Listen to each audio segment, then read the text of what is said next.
அன்பு நண்பர்களுக்கு வணக்கம். ஹாய் பாப்கார்னியன்ஸ், எல்லாம் எப்படி இருக்கீங்க?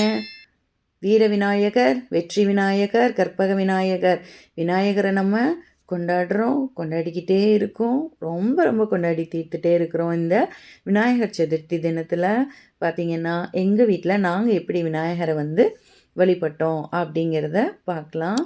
பார்த்திங்கன்னா இங்கே நாங்கள் என்ன பண்ணிகிட்ருக்கோம் அப்படின்னா, விநாயகர் வச்சாச்சு. விநாயகருக்கு பக்கத்தில் எப்போவுமே பார்த்திங்கன்னா நாங்கள் பார்வதி தேவியை வைப்போம். பிகாஸ் ஒன்று விநாயகர் அவங்க அம்மாவை தான் அவருக்கு ரொம்ப பிடிக்கும்.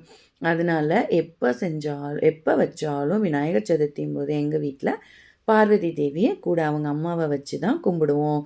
பார்த்திங்கன்னா அவங்களுக்காக அழகழகாக நாங்கள் இந்த நகை அலங்காரங்கள், அவங்கள அந்த அப்படியே ஒரு ஒரு ஒரு அழகான ஒரு வடிவத்தில் எங்களால் எவ்வளோ முடியுமோ அதெல்லாம் பண்ணிவிட்டு, அதெல்லாம் பார்த்திங்கன்னா ரிட்டன் கிஃப்ட்ஸு வர்றவங்களுக்கு எல்லாம் இது ஒரு பெரிய இதாகவே நடக்கும். பார்த்திங்கன்னா இப்போது அழகாக என்னோடய தம்பி ஒய்ஃப் இதை பண்ணினாங்க. பார்வதி தேவியை பண்ணி அவங்கள அப்படியே நினச்சி பண்ணி அவங்கள நாங்கள் வச்சு வணங்குவோம்.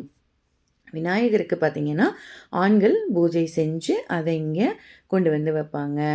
அடுத்தது பார்வதி தேவிக்கு நாங்கள் பெண்கள் பூஜை செய்வோம்.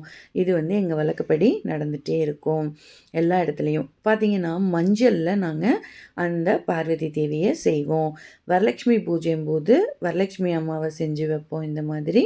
அடுத்தது விநாயகர் இதுக்கு இப்படி பண்ணுவோம். ஜென்ஸு விநாயகருக்கு பூஜை பண்ணுவாங்க, பார்வதி தேவிக்கு லேடிஸ் பண்ணுவாங்க. ஸோ பார்வதி தேவி இந்த மஞ்சளில் பண்ணுறவங்களும் இருக்காங்க, வெள்ளி முகம் வாங்கி வச்சு பார்வதி தேவியை கும்பிடுறவங்களும் இருக்காங்க. பட் பிள்ளையார் எங்கே இருந்தாலும் இந்த மாதிரி மஞ்சளில் பார்வதி தேவி அல்லது வெள்ளி பார்வதி தேவின்னு சொல்லிட்டு அவங்க அம்மா கூடையே தான் வச்சு நாங்கள் வணங்குவோம். அப்புறம் அந்த அன்னைக்கு ஈவினிங் எல்லாத்தையும் கூப்பிட்டு நாங்கள் சாமி பார்க்க வாங்க வீட்டுக்குன்னு கூப்பிட்டு நிறையா அவங்களும் பாட சொல்லி நாங்களும் பாடி அந்த அன்னைக்கு ரொம்ப ரொம்ப ஹாப்பியாக இருக்கும்.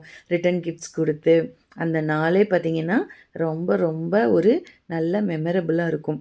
ஒவ்வொரு வருஷமும் நிறைய பக்கத்தில் சொந்தக்காரங்க, ஃப்ரெண்ட்ஸு எல்லாம் பார்ப்பாங்க. இந்த வருடம் சூப்பராக இருந்தது ஃப்ரெண்ட்ஸ். பாய்.